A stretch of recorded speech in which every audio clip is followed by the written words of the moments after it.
It says I'm live. Here we are. Hi, everyone. Good to see you on this Wednesday. We're going to hop right to because I have a lot of material I want to share with you today. If you're hopping on, say hi so I know who's here below. And if you're watching the replay, hashtag replay is great. Love to see who is catching this information and if it's useful for you. Okay, really, that's what I want to know. Is it useful for you? So today I wanted to talk about one activity that will make more sales in your business overall. Okay, and that is, I'm going to wait. I'll tell you in a minute. First, let's back up and let's talk about what makes a sale. What makes a sale? Okay. Basically, it's not people buy. Have you heard this before? Stories sell, facts tell. Stories sell, facts tells. What happens in a story? A story is you're bringing up an emotion, right? You're talking about an emotion of where someone was prior to working with you, what they're going through, and what will be the result, the emotional release or result that will happen after they have the sale. Okay. And we're talking about programs because everyone on here is a coach of some kind. So I'm talking about your program, not really an information product or a product like an e-commerce product, but it's the same thing. I mean, marketing and sales is basically you could take the principles and strategies, apply them in every single area. But right now we're just talking about for coaches, for you, and selling your programs. Okay. So you've got to know that people buy based on the emotion they're going to feel with the result of what your program will do for them. Okay. So you want to be sure to include that when you're selling. All right. So how do you know what emotion your ideal client, because they're not your client yet, is feeling right now about where they are stuck and what do they want to have release from? How do you know any of that? How do you discover any of that? Well, you discover that and reveal that through doing research, okay? And there's several types of research, and I'm sure, if you've been through some of my workshops, we spend a whole day on, or session, not a day, an hour on customer research, okay? And I give you a ton of different ways to do it. There's the easy way, which is kind of the lazy way, which is really not going to go deep into what your ideal client is feeling. And then there is a more effective way. Excuse me. So the easy way is like throwing out their posts in groups saying, what's your number one struggle with XYZ? Or what's your number one challenge with XYZ? Or what's your number one fear with XYZ? And people will drop, the answers that they're feeling below. And that gives you some information, but it doesn't really go deep into what they're feeling unless you have an opportunity to ask more questions underneath that post. You're not really going into what their deep, dark, pain points are around the struggle, and you're not getting into their desires of what they really want to have happen, and really discussing like what are the objections that are stopping them, what are they afraid of, or what's stopping them. Okay, now if you can get to reveal that through a conversation with someone and really discover that about your ideal client, okay, that's gold. That is gold, because now you can take their words verbatim and plop them into your content, either your post or into your sales copy, if you're doing a major launch that will address or speak to exactly what your ideal client is experiencing. Okay. We need to feel or have empathy with who we are serving. Okay. And what is empathy? Empathy is understanding how someone feels about a situation. Okay, you may not agree with it. That's okay. That's not what empathy is. But that you have an understanding, you are compassionate towards that person for where they are at, what they're feeling or experiencing in a situation. And everyone that starts, before they start working with you, some are everyone is feeling a particular way and they want that feeling to shift or go away. They want a different result. Now, the result can be tangible, as in a, like monetarily, okay? Or the number of clients that they want, or they want to lose weight, or they want to have better relationship with their children, or have better relationships with their spouse.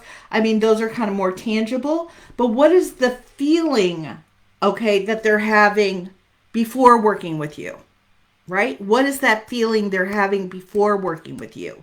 That is like, ugh, I got to get rid of this, okay? It's the feeling that drives a sale.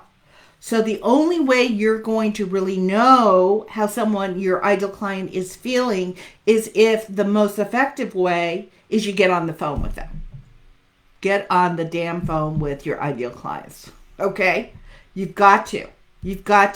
And I'm telling you, once you do it once, you will be more likely to keep going because those phone conversations are so rich. They're so rich with information. It's not what you're going to get by just putting a post out there into a big group and asking what your number one struggle is. You get an opportunity, it could be 5 minutes, it could be 20 minutes, a half hour, to really go deep with your ideal client and ask questions that reveal what is the pain they're having, what is the emotion they're feeling of where they're stuck, okay? What do they want to have happen? Let them express themselves. Okay. And take notes as you go. Take notes. If you can record it, it's even better, but you've got to let them know you want to record this. Okay. So that you can use it for educational purposes later. All right. And then you go back to your recording and then you extract the information out so that you can use it in your copy, in your content, in your sales pages. Okay. Because you want, when people are reading your content or your sales pages, they're like, geez, she's talking to me. How does she know that? That's how I feel. Okay? Remember, people buy based on emotion. They want an emotional result that the result will give them that's different than they have now. Okay? People buy based on their emotion shifts that they want. Okay? So get them on the phone. So what you want to do is you could either reach out to people that are your ideal clients. You want to let them know this is not a sales call. Not a sales call. This is just for pure research for your business. Would you mind getting on the phone with me and answering a few questions so that I can better serve my ideal, my community? Okay? And then when you get on and set up a time when you're going to get on the call, all right? And then reiterate when you get on the call what the call is about. That, again, reiterate it's not a sales call. That will drop their resistance down, knowing that it's not a sales call. You're not going to be selling anything. And they're more likely to express openly with you what they're feeling. Okay, and that's what you want to get at. What are they feeling? What are their desired results? What are their objections? Those objections, you want to know what they are so that you can start addressing those in your sales copy and in your post. Okay? Okay? Objections are false beliefs or stuck beliefs, right? Where they're stuck, right? And so you want to kind of break those up in your copy and help them to shift into what's possible. All right? So you want to get on the phone with people, all right? You can do it that way. Message people individually in Messenger who you know are your ideal clients. If you already have a group, that group is filled with them, okay? If you have an email list, put out an email and say, look, I'm looking for, okay, a handful of people to have a conversation with me to go through some questions that will help me with my business. If you're interested, reply to this email. You can do it that way too. All right? One or the other. But there's the lazy way and the more effective way. You really want to take the time and do it the more effective way.